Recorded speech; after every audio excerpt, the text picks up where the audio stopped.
Good morning students. E-content की श्रृंखला में आज हम भारतीय संविधान अकेला ऐसा संविधान है इसकी चर्चा करेंगे कि यह अन्य संविधानों का, कई लोगों ने इसको कहा है कि ये एक सारे संविधानों का मिला जुला एक रूप है, जबकि ऐसा नहीं है। ठीक है कि हमने बहुत सारी चीज़ें बहुत सारे संविधानों से बोरो की हैं, परंतु हमारे देश के लिए जो उचित था, भारत के लिए जो उचित था, उतना ही हमने दूसरे देशों से ग्रहण किया है। तो कई बार छोटे छोटे क्वेश्चंस इसके बारे में एग्जाम में पूछे जाते हैं, और स्पेशली जो कॉम्पिटिटिव एग्जाम होता है उसमें ये सवाल बहुत बनते हैं उसमें से। तो आज मैं आपको बताने जा रही हूँ कि भारतीय संविधान के कौन कौन से विदेशी स्रोत हैं।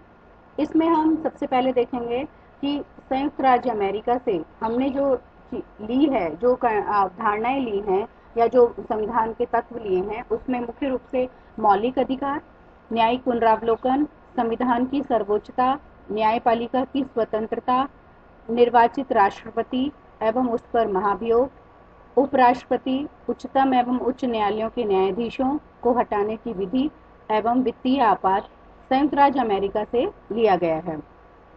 ब्रिटेन से हमने संसदात्मक शासन प्रणाली, एकल नागरिकता एवं विधि निर्माण की प्रक्रिया।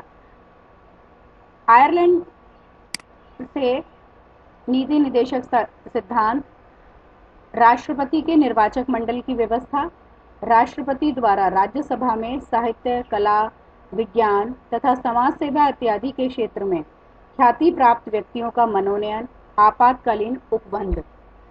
ऑस्ट्रेलिया के संविधान से हमने प्रस्तावना की भाषा, समवर्ती सूची का प्रावधान लिया गया है।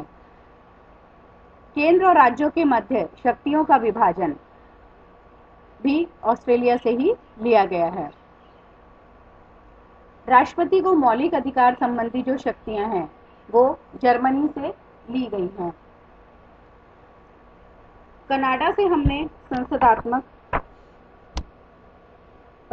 कनाडा से संघात्मक विशेषताएं और इसके साथ ही अवशिष्ट शक्तियों का सिद्धांत और सशक्त केंद्र की स्थापना, ये सब कनाडा से लिया गया है।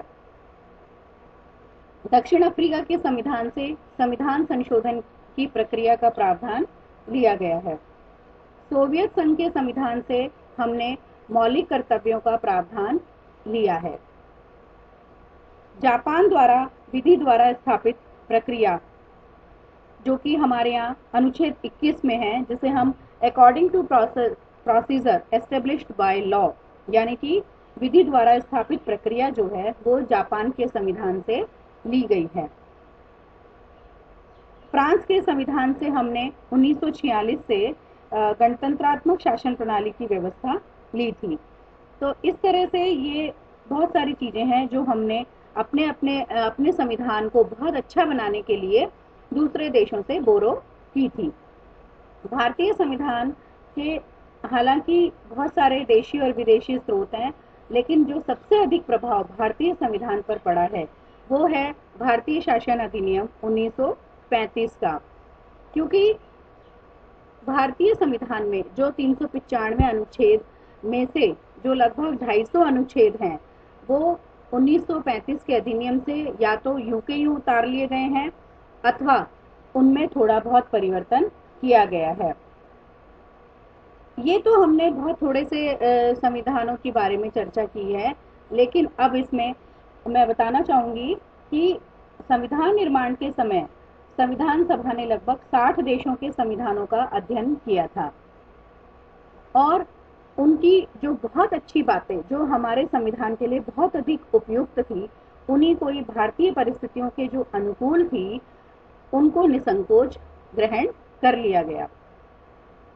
जैसा मैंने पूर्व में बताया कि वास्तव में जो हमने ब्रिटेन के संविधान से संसदात्मक शासन प्रणाली ली, उसमें जो अनुच्छेद 75 के क्लॉज 3 में सामूहिक उत्तरदायित्व का सिद्धांत है, या राष्ट्र के प्रधान के रूप में राष्ट्रपति की औपचारिक प्रधानता है, वास्तविक शक्तियां मंत्रिपरिषद में निहित होना है, ये एकल नागरिकता है, विधायकों को सदस्यों को विशेषाधिकार और उन्मुक्तियां हैं, संसद और विधानमंडल की प्रक्रियाएं हैं, ये सब हमने ब्रिटेन के संविधान से लिया है।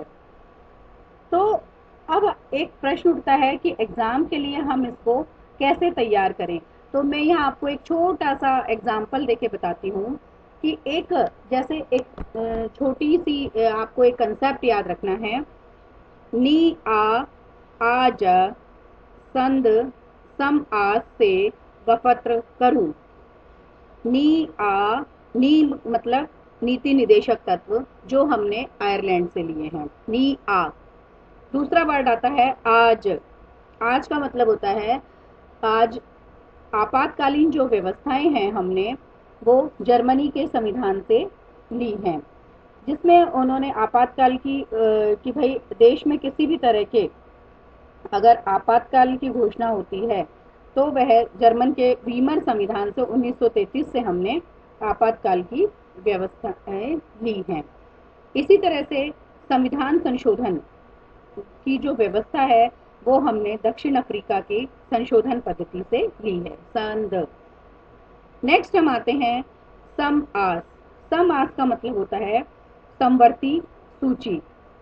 समवर्ती सूची का मतलब होता है कि केंद्र और राज्यों में शक्तियों के विभाजन के पश्चात जो विषय रह जाते हैं वो किसके द्वारा किए जाएंगे, समवर्ती सूची द्वारा उन पर कानून बनाए जाएंगे। तो ये हमने लिया था ऑस्ट्रेलिया के संविधान 1901 से। इसी तरह से नेक्स्ट हम आते हैं कि से गफत्र। गफत्र का मतलब होता है गणतंत्रात्मक जो व्यवस्था है वो हमने फ्रांस से ली है, कि फ्रांस के संविधान जो कि 1946 का संविधान था उससे हमने गणतंत्रात्मक शासन प्रणाली ली है। इसी तरह से मौलिक कर्तव्यों की जहां हम बात करते हैं तो वो हमने तो रूस यानी कि सोवियत संघ के संविधान से लिया है। तो इस तरह से ये मैंने आपको ब्रीफ में समझाने का प्रयास किया है कि जो विदेशी स्रोत है, भारतीय संविधान के जो स्रोत हैं, विदेशों से हमने क्या क्या चीजें बोरो करी हैं। तो ऐसा नहीं है कि हमारा संविधान सिर्फ इन उधार का ही संविधान नहीं है, बल्कि हमने जो अध्ययन किया था वो हमने लगभग 60 संविधानों का अध्ययन किया था, परंतु जो बेस्ट हमारे देश के लिए था सिर्फ उसी को ही हमने अपनाया है। तो आशा है आपके लिए ये बहुत उपयोगी रहेगा। आप इसको मैं दोबारा बता देती हूँ एक बार। नी आ आज संद सम आस से गफत्र करूं। आप अपनी कॉपी में इसको लिख लीजिएगा तो आपको इजी हो जाएगा करना। Thank you so much.